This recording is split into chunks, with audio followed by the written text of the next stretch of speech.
Hello. Welcome back to Pickled Parables. I am not Jesse, though I do have the distinct pleasure and honor of knowing Jesse and being friends with him.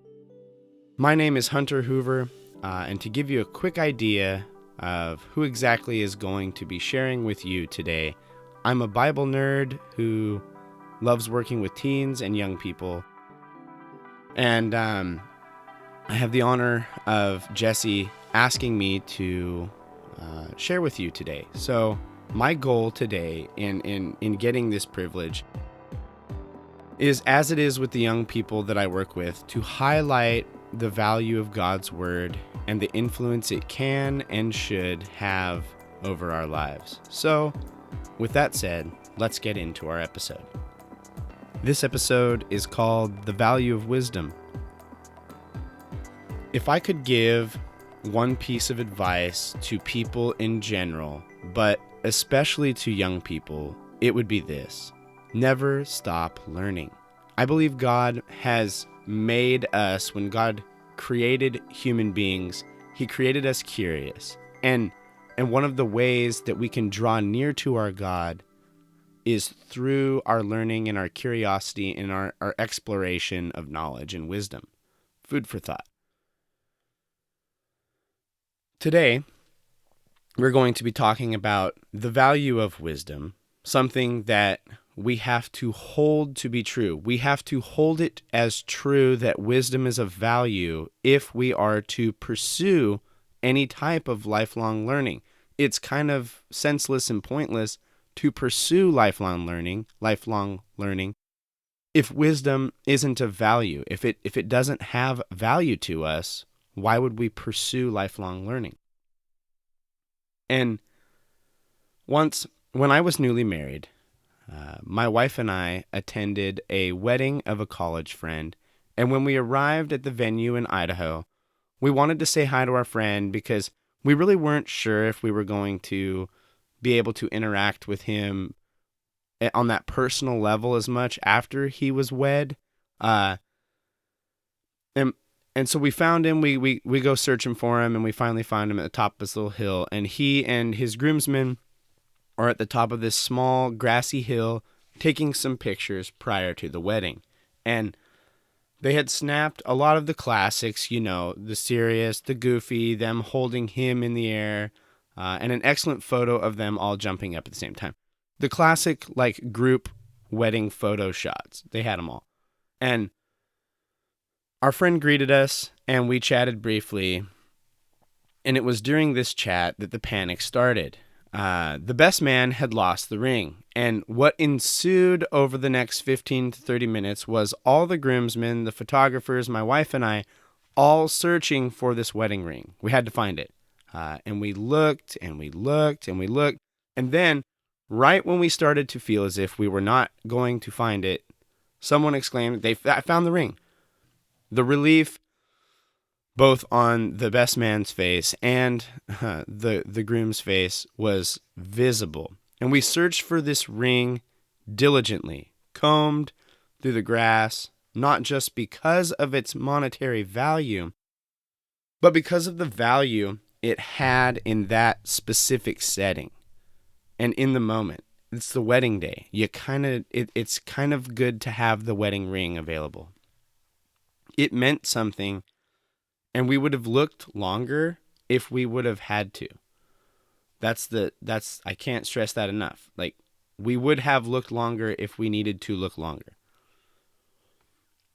In the book of Proverbs, the wise one gives a series of teachings or sayings called Proverbs to their son or a young man, or the reader. That's us.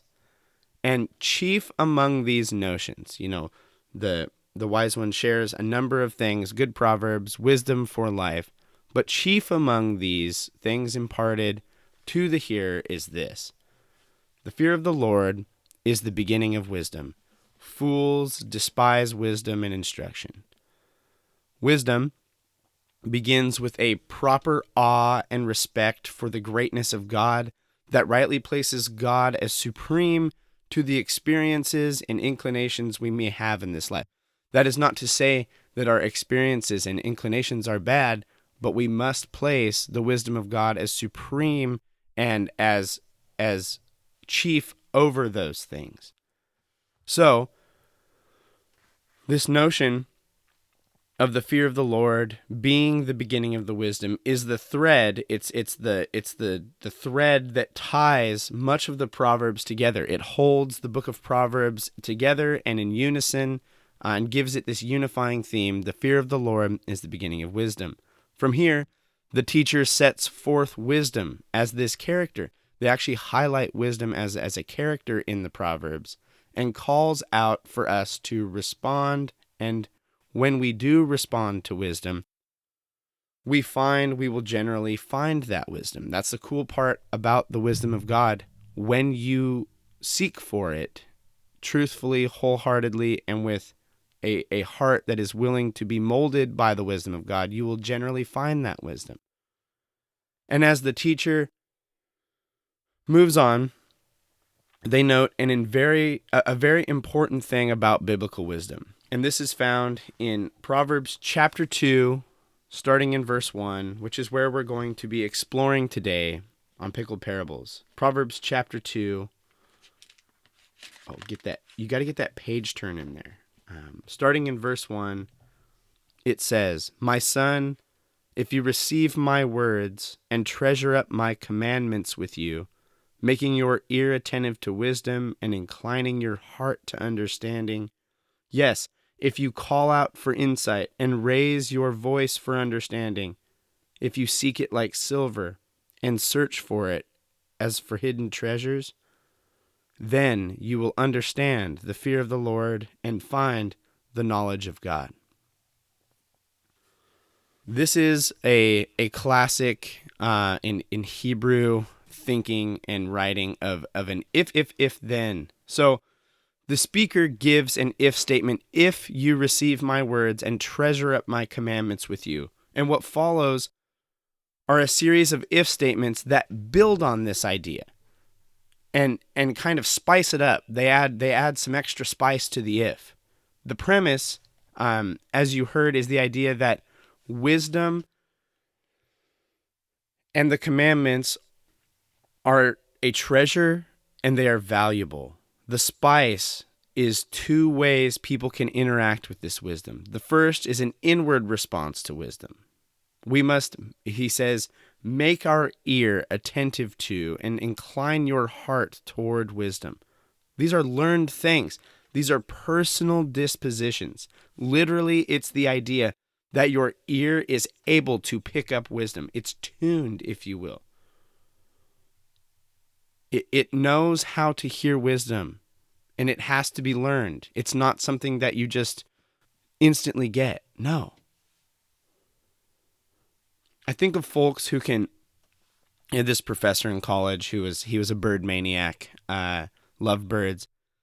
And I think of these birds who can hear, not birds. I think of these people who can hear a bird call and they can just hear it and tell you what bird it is. Their ear is attuned to bird calls. And so too, our ears must be attuned to hear and pick up and rightly distinguish wisdom. This also means, obviously, being able to tell foolishness when we hear it. If the person who hears the bird call hears a, rodent screech, they're able to differentiate between the two. Ears attuned to wisdom. The second is a heart bent toward wisdom. It is, again, literally this idea that when wisdom is heard with an attuned ear, the heart of the person is attracted to, inclined to, and desires to pursue the wise thing. These things, attuned ears and inclined hearts, they don't just happen. They take practice. You have to interact with wisdom longer in order to attune your ear more and incline your heart further towards wisdom. The next spice is the outward response to wisdom. These, as the wise one in the Proverbs says, are seeking and searching after wisdom. Notice that they say, when you seek for wisdom as if it is silver. And while we hear that and we might go, well, Silver is not the most valuable metal today. The idea is that we seek it as if it is something costly and of great value and significance to have. We search for wisdom as if it is this hidden treasure, or maybe a lost wedding ring. And when we interact with godly, spiritual wisdom, do we do that as if it is valuable? As if we have to find it, we have to get it? Because if we don't, we will be missing something necessary. Do we desire the wisdom of God as we desire something special or costly to us? These mentions of treasure and silver, the proverb is there reminding us that wisdom is highly valuable and it is of high cost. And part of how we interact with wisdom, spiritual or otherwise, is often we have to respond to it or actively pursue it ourselves. We don't just hear wisdom and just get a download and we instantly get it applied to our lives. No, we have to respond to it and pursue it. Seeking it as highly valued, a commodity, a necessity that we have to have. And where do we begin our search? Where do we start searching for this wisdom? He says, the fear of the Lord. A right view of who God is and what God has done is the beginning of wisdom.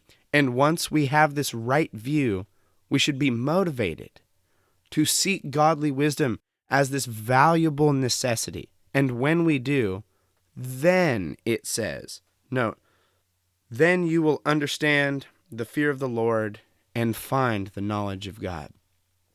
So in seeking wisdom, when we pursue wisdom and we seek it out, we learn and we grow to have attuned ears and inclined hearts. And in having attuned ears and inclined hearts, we find wisdom's value and are motivated to further seek wisdom, which then brings us back to a further awe of our God, a further and greater fear of the Lord, which then results in the beginning of more wisdom. Never stop learning. Never stop growing in wisdom. And as we seek that wisdom, the Proverbs says this, verse 6, Proverbs 2, verse 6, for the Lord gives wisdom. From his mouth come knowledge and understanding. He stores up sound wisdom for the upright. He is a shield to those who walk in integrity, guarding the paths of justice and watching over the way of his saints. There are general benefits, both spiritually and otherwise, for pursuing wisdom and wise living. God gives wisdom, which, 1, shields those of integrity, 2, guards the paths of justice, and 3, watches over his saints. The wisdom of God is different than any other wisdom because it can and should change who we are. If we seek through wisdom to be motivated to have an integrity, that wisdom will then shield us by way of that integrity. If we seek justice, seek to pursue justice based on the wisdom of God, it will guard us through the justice that we have been seeking. God's wisdom is both the path to those things and the safeguard as we pursue them. And it should change who we are. Continuing on in verse 9. Then you will understand righteousness and justice and equity and every good path. For wisdom will come into your heart, and knowledge will be pleasant to your soul. Discretion will watch over you, and understanding will guard you, delivering you from the way of evil, from men of perverted speech, who forsake the paths of uprightness to walk in the ways of darkness, who rejoice in doing evil and delight in the perverseness of evil, men whose paths are crooked and whose ways are devious. It's not just answers. When we talk about the wisdom of God, we're not just talking about answers to questions. Wisdom applied means living lives in line with a just and fair and loving God, and in turn, God uses that to save us and spare us from the evil we would otherwise be a part of and interact with apart from his wisdom. The wisdom of God is valuable. And so, the follower of Christ, the people of God, should seek God's wisdom diligently. Whether it's through study or prayer or fellowship or silence or solitude, seek the wisdom of God. Draw near to God. Recognize who God is and what God has done. And in recognizing that, attune your ear to it, incline your heart to it, and let that change you. Seek the wisdom of God, and when met with it, respond to it. Take what you find and apply it. That is the charge that the wise one gives us in the book of Proverbs as we relate to the wisdom of God. And I think as we do that, as we pursue the wisdom of God, we will find that it's a never-ending journey. As you grow in the wisdom of the Lord, your ear becomes more attuned and your heart becomes more inclined, and that wisdom becomes more and more valuable to you, that you then further seek it more and more. And thus, your ear becomes more attuned, and your heart becomes more inclined, and you want to seek it more and more. And I think this pursuit of never stopping growing in wisdom is at the heart of Parable Ministries. And I thank you for giving me the opportunity to share with you this week. It would be awesome. Share this show with a friend. Share it with 3 friends. Maybe 3 friends need to experience the wisdom of the Lord through this. You know, I know Jesse is getting ready to start a new series and a new section of Pickled Parables. It's a good opportunity and it's a good time to share the show with someone. Share it with 3 friends. Tell folks about the show. And I can't stress this enough. You know, I genuinely am not shelling for Jesse here. He didn't tell me to say any of this, but there is good teaching here. It is of high value. It is of high caliber. And, rating and giving the show that 5-star rating that it deserves helps folks who don't know Jesse, don't know me, who aren't going to interact with us socially on the internet, helps them find it when they search for Bible, podcast, stuff like that. Give the show a 5-star rating and review. You can also connect with Parable Ministries on social media, Parable_Ministries on Instagram, and just search for Parable Ministries on Facebook. Follow those. Jesse's posting good stuff there, and you're not going to want to miss it. And I know Jesse would love to hear from you. If you'd shoot him an email, contact@parableministries.com, and I know he'd love to hear from y'all. Let him know the impact. Until next time, this has been Pickled Parables. Bye, y'all.